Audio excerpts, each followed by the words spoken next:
Magandang hapon po uli sa inyo mga ka-Facebook, mga friends, mga kaibigan ko, yung mga nakakapakinig nitong video na aking pinopost.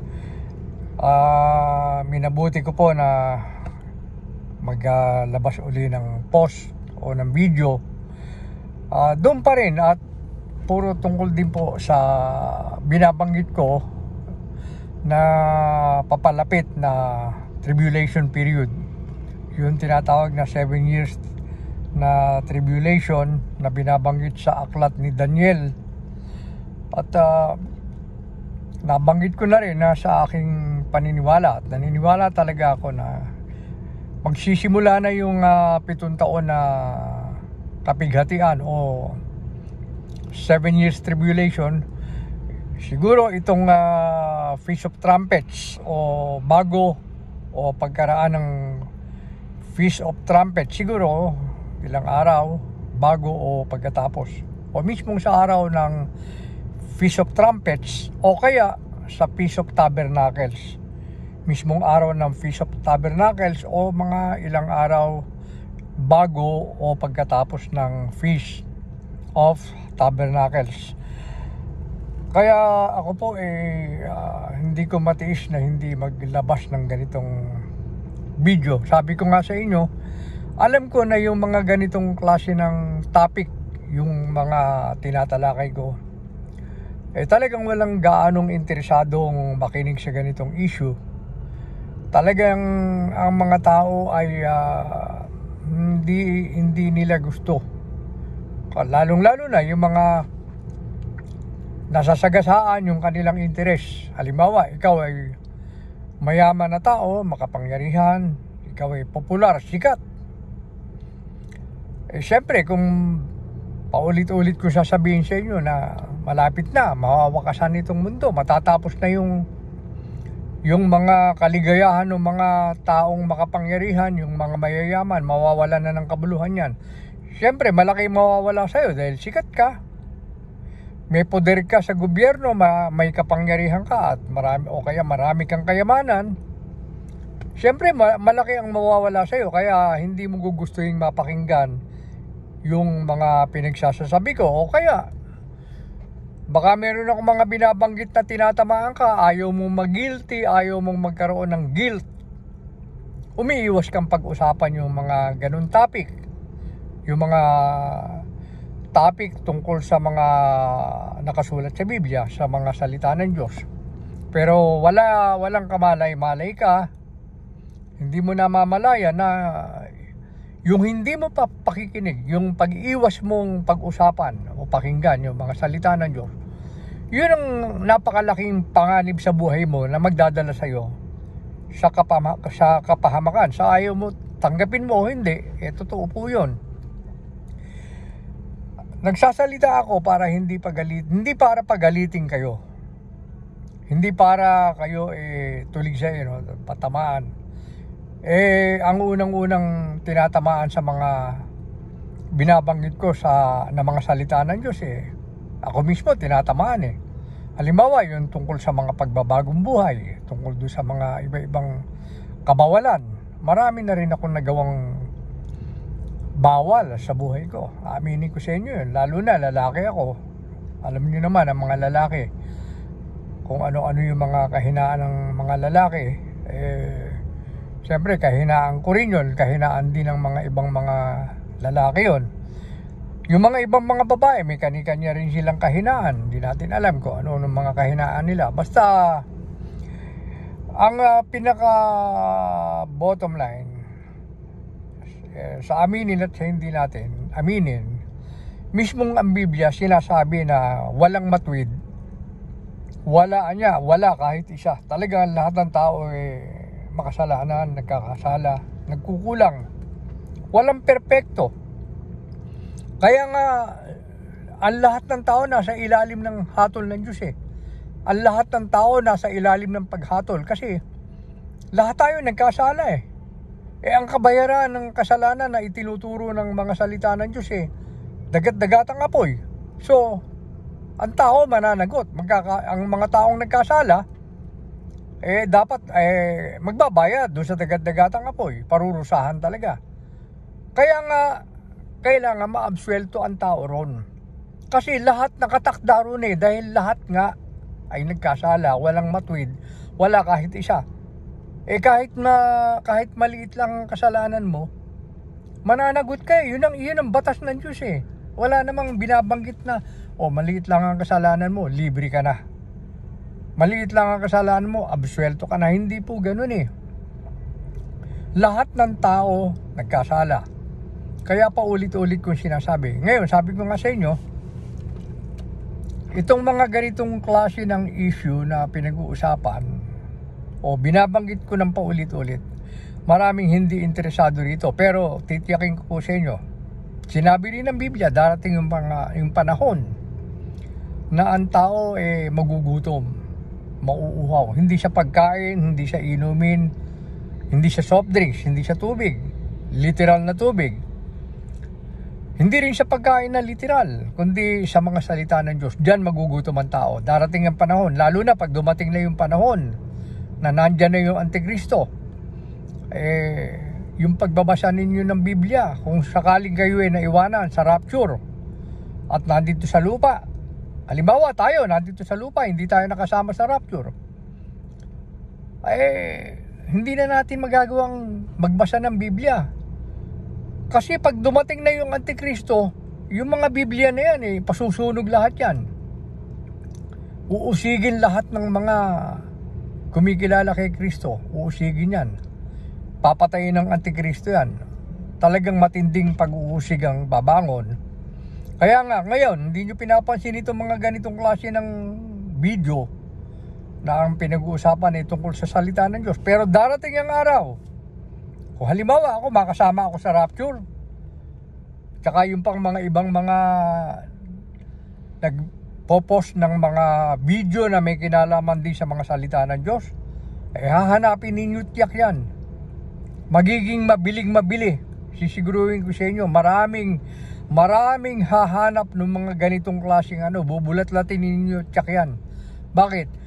Kasi napatunayan ninyo talagang totoo Kaya lang ang problema, napatunayan mo nga, huli na yung lahat. Naiwanan ka na. Dadaan ka na ngayon sa katakot-takot na hirap. Dadaan ka na ngayon sa katakot-takot na kapighatian. Sabi nga ng Biblia, yung mangyayari sa panahon na yon, yung mararanasan ng tao, hindi pa naranasan ng kahit sinong tao buhat ng lalangin itong mundo. Buhat ng lalangin itong buong sanlibutan. Yung magaganap doon sa panahon ng tribulation, lalo na doon sa kalagitnaan, doon sa pangalawang second part ng 7 years, yung second part na 3.5 years, yung pinaka last part, yun ang matindi kasi doon ibubuhos yung 7 mangkok. Binabanggit ng Biblia na 7 bowls. Yung galit, yung puot ng Diyos, doon ibubuhos talaga. So doon, mararanasan ng tao. Kaya nga, sabi ko nga sa inyo, ang mga tao doon sa panahon na yon ay yung iba magsisisi, maaring talaga magsisi. Maraming tsak din magsisisi.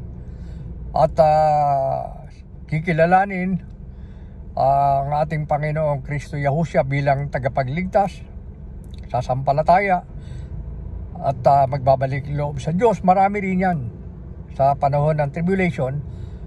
Bagaman dadaan na sila ng matinding hirap at kapighatian, meron pa rin magbabalik loob at meron pa rin maliligtas. Ang problema, yung sobrang hirap na dadanasin nila, talagang hindi kayang i-describe dahil sinabi rin ng Biblia, napakarami mga salot ang mararanasan nitong mundo.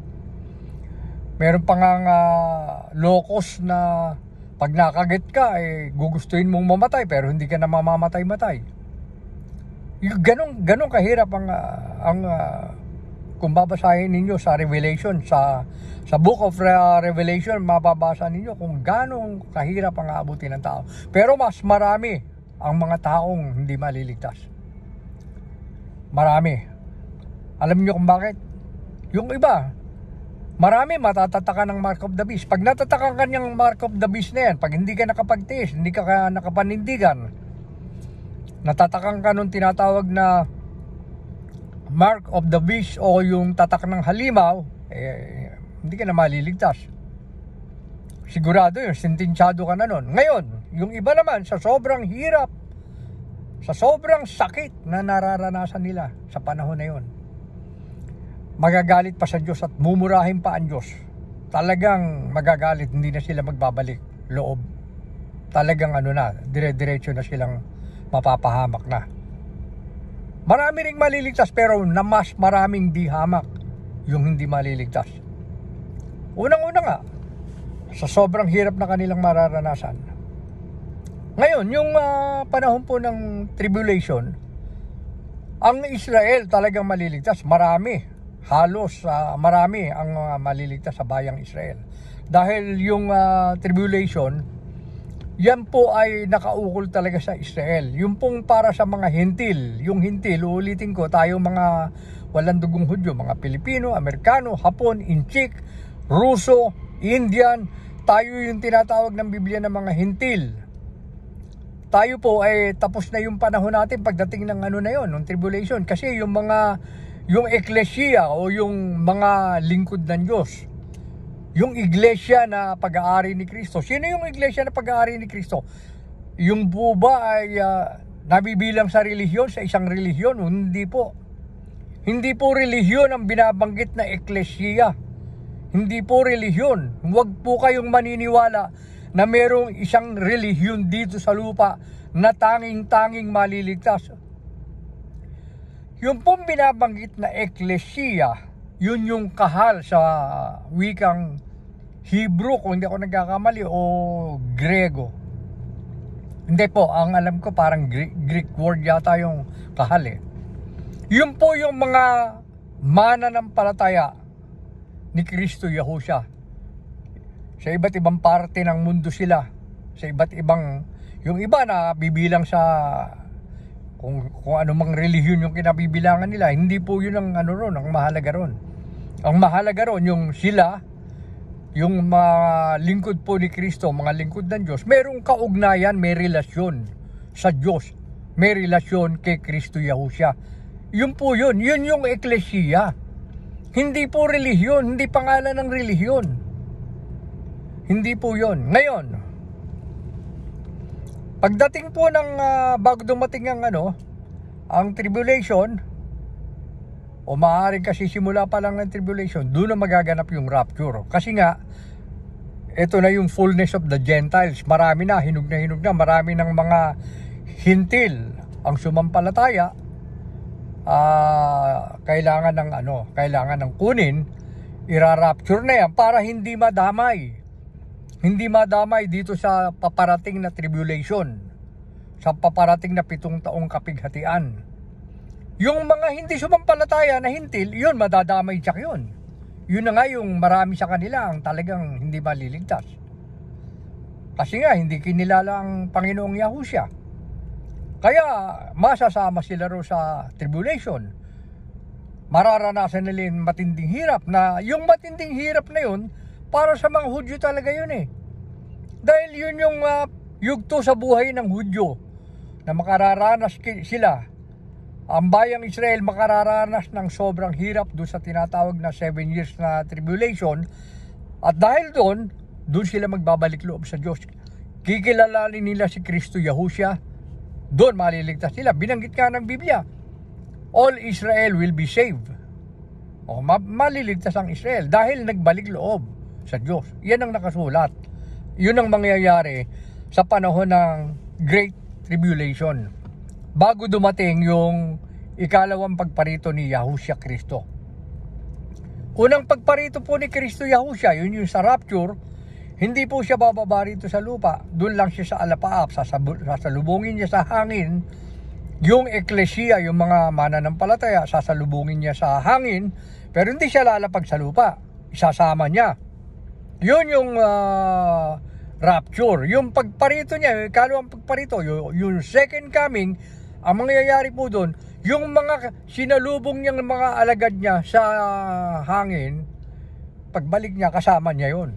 Bababa siya sa second coming pagkatapos po yun ng 7 taong kapighatian o yung 7 years tribulation. Sa pagkatapos po nun, babalik na siya. Yun po yung second coming. Pero sa pagbabalik niya, kasama niya yung mga alagad na sinalubong niya sa hangin. So pagbalik niya, kasama niya yon.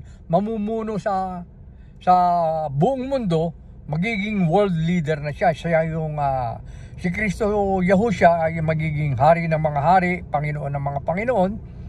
Siya ang magiging one world leader. Sa buong mundo siya maghahari. Ngayon, ang pinaka kanyang templo ay sa Jerusalem. Pagbaba niya sa kanyang ikalawang pagparito, tutungtong ang paa niya, unang-unang tutungtong ang mga paa niya doon sa bundok ng Olibo sa Jerusalem, sa Israel. Doon po yon.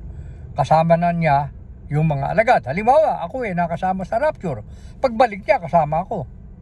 Maghahari ng 1,000 taon, yung tinatawag na Millennial Kingdom. 1,000 taon yon. Pagkaraan ng 1,000 taon, yun na. Doon na yung paghuhukom. Susunod nun, yung Eternal Kingdom. Yung wala nang hanggang kaharian ng Diyos yun. Yung Eternal Kingdom na yon.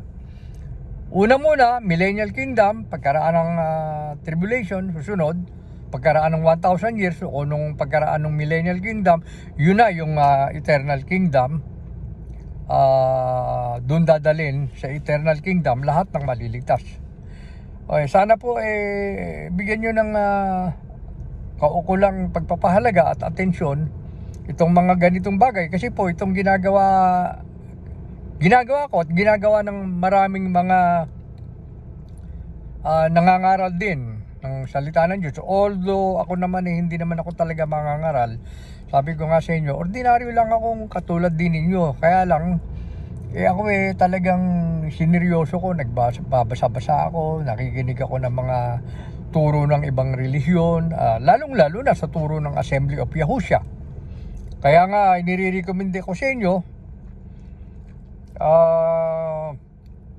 kung talagang gusto nyong matuto ng mga salita ng Diyos, pakinggan po ninyo yung mga turo sa loob ng Assembly of Yahushua. Ang tagapagturo po ay si Ka Rolando Dizon Jr., si Ka John Dizon. Yan po ay makikita nyo sa Facebook at saka sa YouTube. Pwede po kayong mag-email kay Ka John Dizon kung may mga tanong kayo. At ang titiyakin ko po sa inyo, pag po kayo'y nakinig sa mga turo ng Assembly of Yahushua at sineryoso ninyo talaga, dinibdib ninyo, titiyakin ko po sa inyo, magkakaroon kayo ng matibay at magandang relasyon sa ating pong Amang Yahuwah at sa ating pong Panginoong Kristo Yahushua. Hindi ko po sinasabi na pagka umanib kayo sa Assembly of Yahushua ay maliligtas kayo. Hindi po. Huwag po kayo maniwala na mayroong relihiyon na pagka inabiniban ninyo garantisado ligtas kayo. Wala po nun. Pero ang titiyakin ko sa inyo, sa Assembly of Yahushua, seryosohin ninyo, isapuso ninyo yung mga turo. Magkakaroon kayo ng maganda at matibay na relasyon sa ating pong Aba Yahuwah at sa ating pong Panginoong Kristo Yahushua. At dahil doon, sigurado maliligtas kayo. Pagka nagkaroon kayo ng matibay at magandang relasyon sa ating pong Aba at kay Kristo Yahushua. Yun po, maraming salamat sa inyo. Sana huwag kayong magsawa, huwag kayong magagalit kung meron akong mga nasasabi na hindi maganda sa sa pandinig ninyo. Kung meron man ako nasasabing hindi nyo nagugustuhan, sana palagpasin nyo na. Ang isaalang-alang na lang natin, yung sinasabi ko po, salita ng Diyos. Huwag na ako tingnan nyo, hindi po ako magandang lalaki, hindi po kayo masisiyan. Pero yung sinasabi ko, tinitya ko sa inyo, pwede nyong saliksikin, pwede nyong suriin. Yan po ay nakasulat sa Biblia. Maraming salamat po ulit sa inyo.